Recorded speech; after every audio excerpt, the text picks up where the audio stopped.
स्वप्नपूर्ती Navodaya academy अंबडच्या YouTube चॅनलमध्ये पुन्हा एकदा सर्वांचे स्वागत करतो व पाठ क्रमांक 1 संख्या आणि संख्यालेखन पद्धती यामधला भाग क्रमांक 3 संख्यांचे प्रकार याबद्दल आता आपण थोडक्यामध्ये माहिती पाहू। संख्याचे बरेचसे प्रकार आहेत। नैसर्गिक संख्या, पूर्ण संख्या, समसंख्या, विषम संख्या, मूळ संख्या, संयुक्त संख्या, सहमूळ संख्या, त्यानंतर विरुद्ध संख्या, अशा पद्धतीने सगळे प्रकार आपण सविस्तरपणे घेणार आहोत। परंतु सर्वात प्रथम जो प्रकार संख्यांचे संख्या आणि संख्यालेखन पद्धती या घटकामध्ये आपण सुरुवातीलाच सांगितलं होतं, हा घटक आपण 4 भागात शिकणार आहोत। पहिला भाग होता स्थानिक आणि दर्शनी किंमत, दुसरा भाग होता संख्या वाचन आणि तिसरा भाग आहे पार्ट 3 संख्यांचे प्रकार, टाइप्स ऑफ नंबर्स। तर संख्यांचे प्रकार मधला सर्वात पहिला जो प्रकार आहे त्याबद्दल आता आपण माहिती पाहू।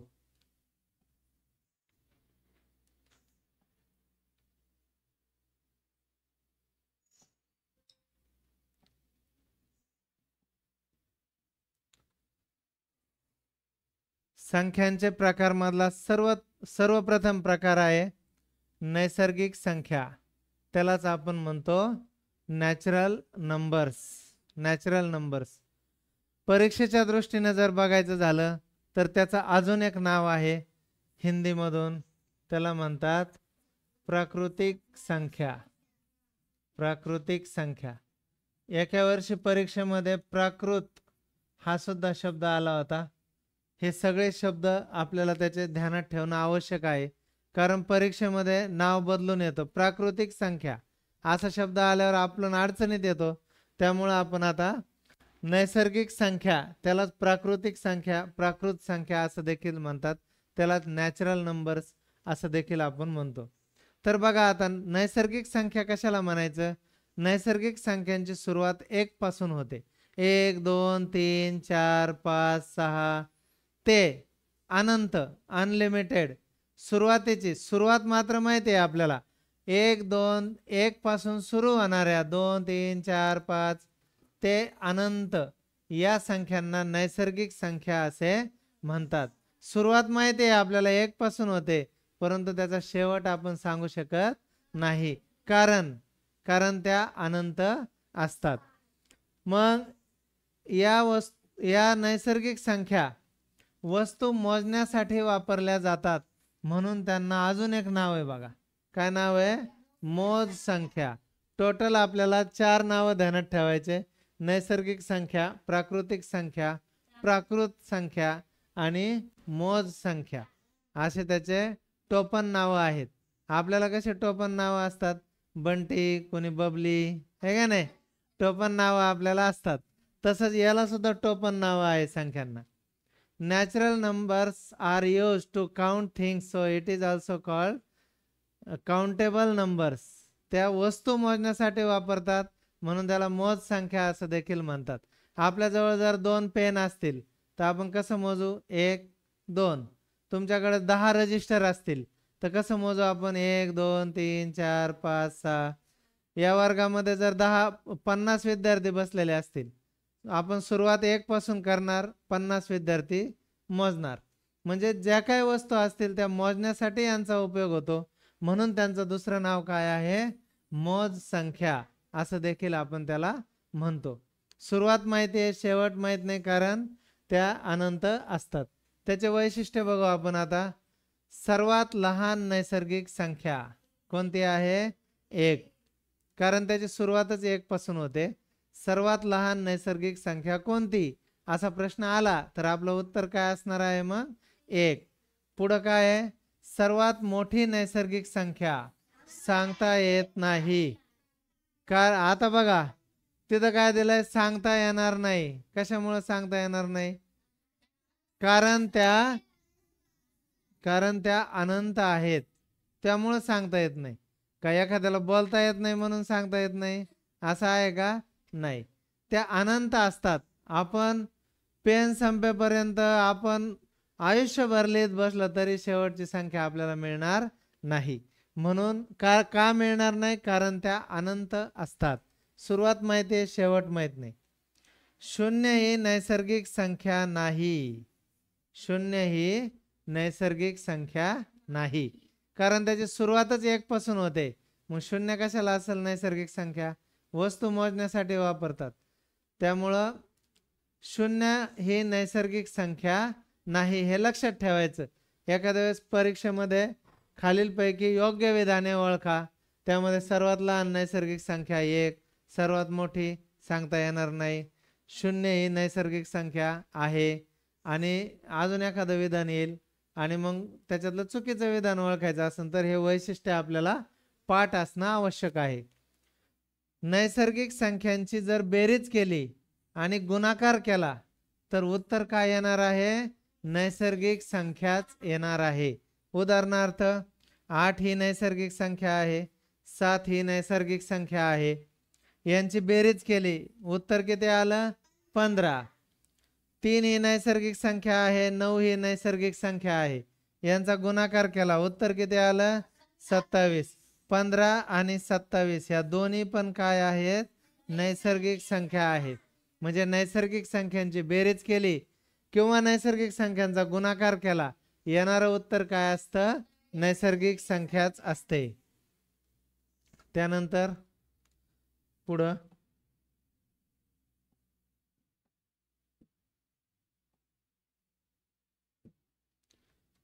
सर्व नैसर्गिक संख्या धन असतात. म्हणजे सर्व नैसर्गिक संख्यांना प्लस साइन असतं. उदाहरणार्थ 5 लिहिले, 7 लिहिले, 11 लिहिले, याला चिन्ह नाही म्हणजे प्लसचं चिन्ह असतं. मी जर -9 लिहिले तर ही नैसर्गिक संख्या होणार नाही. मी जर -7 लिहिले ही नैसर्गिक संख्या होणार नाही. ज्यांना ऋणाचं चिन्ह असतं त्यांना नैसर्गिक संख्या आपण म्हणत नाही. सर्व नैसर्गिक संख्या कशा असतात? धन असतात.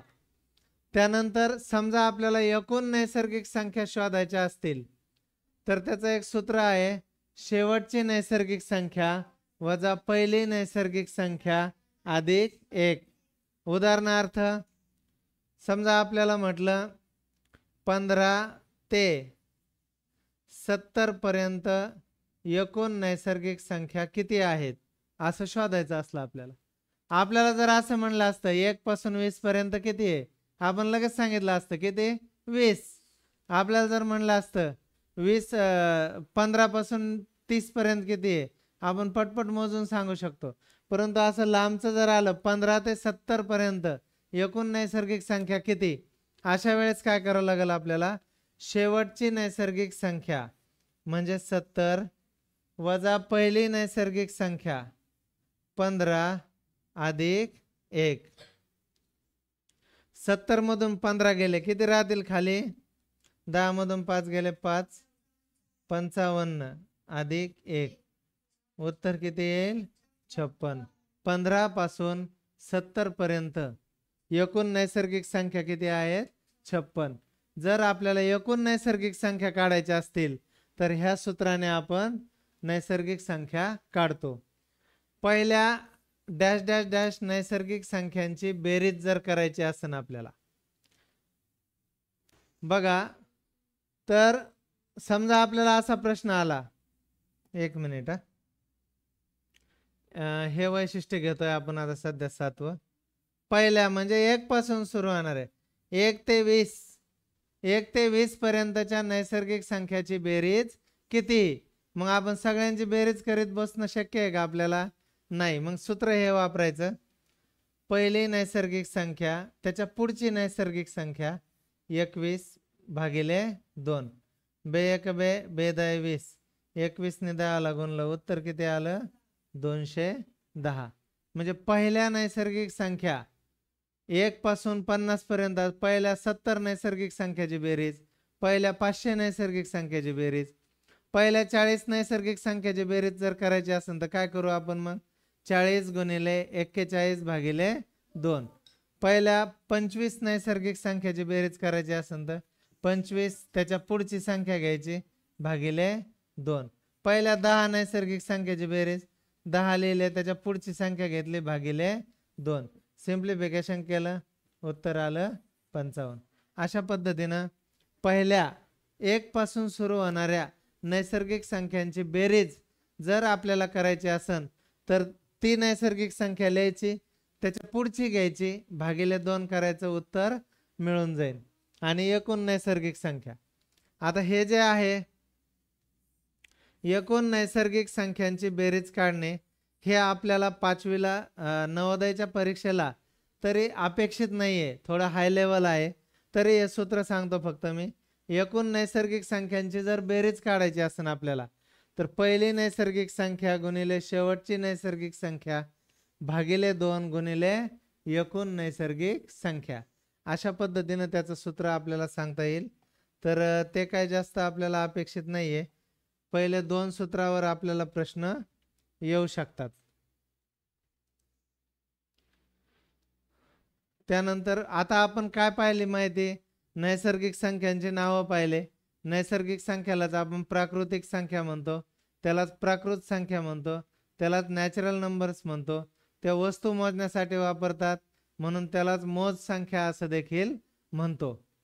त्यानंतर नैसर्गिक सर्वात लहान नैसर्गिक संख्या कोणती? 1.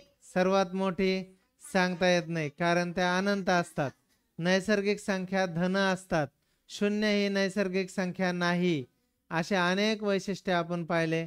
आणि एकूण नैसर्गिक संख्या कशा शोधायच्या? शेवटची नैसर्गिक संख्या वजा पहिली नैसर्गिक संख्या अधिक 1. आणि एकूण नैसर्गिक संख्येची बेरीज दिलेली नैसर्गिक संख्या त्याच्या पुढची घ्यायची गुणाकारामध्ये भागिले 2. अशा पद्धतीने आपण नैसर्गिक संख्याबद्दल काही मुद्दे या ठिकाणी त्याची चर्चा केली. काहींचं स्पष्टीकरण सुद्धा या ठिकाणी केलेलं आहे. त्यानंतर दुसरा संख्याचा प्रकार आहे पूर्ण संख्या. दुसरा प्रकार आहे पूर्ण संख्या, त्यालाच आपण म्हणतो होल नंबर्स. बघा आता याच्यातला फरक काय आहे बघू आपण. 0 1 2 3 4 5 ते अनंत या संख्यांना पूर्ण संख्या असे म्हणतात. काय फरक आढळून आला आपल्याला? नैसर्गिक संख्यांची सुरुवात 1 पासून होत होती आणि पूर्ण संख्यांची सुरुवात 0 पासून होते. मग हाच याच्यातला मूलभूत फरक आहे दोन्ही मधला. मग होल नंबर्स जे आहेत, पूर्ण संख्या ज्या आहेत, त्याची सुरुवात 1 पासून होते परंतु शेवट माहिती आहे का त्याचा? नाही. एक वैशिष्ट्य कॉमन आहे दोन्हीमध्ये, शेवटची संख्या दोन्हीमध्ये सांगता येणार नाही कारण त्या दोन्ही पण काय आहेत? अनंत आहेत. मग सर्वात लहान पूर्ण संख्या कोणती आहे? 0. सर्वात लहान पूर्ण संख्या 0. आणि सर्वात मोठी पूर्ण संख्या सांगता येत नाही कारण त्या अनंत आहेत. कारण त्या अनंत आहेत. मग हे आहे पूर्ण संख्या. आता संख्यांचे प्रकारमध्ये नैसर्गिक संख्या आणि पूर्ण संख्या हे 2 प्रकारांची आपण या ठिकाणी चर्चा केली. यामधला मूलभूत फरक होता नैसर्गिक संख्यांची सुरुवात 1 पासून होते आणि पूर्ण संख्यांची सुरुवात 0 पासून होते. शेवट मात्र दोन्हींचाही आपल्याला सांगता येणार नाही. तर या तासिकेमध्ये आपण संख्यांचे प्रकार हा जो पार्ट 3 आहे त्यामधले 2 संख्यांचे प्रकार घेतलेले आहेत. यानंतरच्या तासिकेमध्ये आपण समसंख्या आणि विषम संख्या या 2 प्रकारांविषयी सविस्तर चर्चा करू. तुम्हाला याचे अधिक माहिती पाहिजे असेल किंवा याचे व्हिडिओ पॉज करून तुम्ही ह्या नोट्समध्ये नोंद करून घेऊ शकता. आणि या ठिकाणी सर्व व्हिडिओ जर तुम्हाला पाहिजे असतील, पाठ क्रमांक 1 पासून 12 पर्यंत सर्व पाठांचे असे व्हिडिओ तयार होणार आहेत. जर ते आपणाला पाहिजे असतील तर आपल्या चॅनलला सबस्क्राईब करायचं आणि म्हणजे जेणेकरून तुम्हाला पुढील व्हिडिओ पाहणं सोपं जाईल. आणि दिनांक 1 डिसेंबर पासून ते परीक्षेपर्यंत एक आपण 15 सराव पेपर त्याची फास्ट ट्रॅक बॅच सुद्धा घेणार आहोत. 15 सराव पेपरचं एक्सप्लेनेशन त्यामध्ये होईल. तर अधिक माहितीसाठी चॅनल सोबत जॉईन राहा आणि यासोबतच व्हॉट्सअपची लिंक पाठवली जाईल. त्यामध्ये देखील सर्वांनी व्हॉट्सअपच्या लिंकमध्ये जॉईन व्हा, जेणेकरून पुढील सूचना तुम्हाला त्यामध्ये मिळतील. यानंतरच्या तासिकेमध्ये समसंख्या आणि विषम संख्या याबद्दल आपण माहिती पाहू.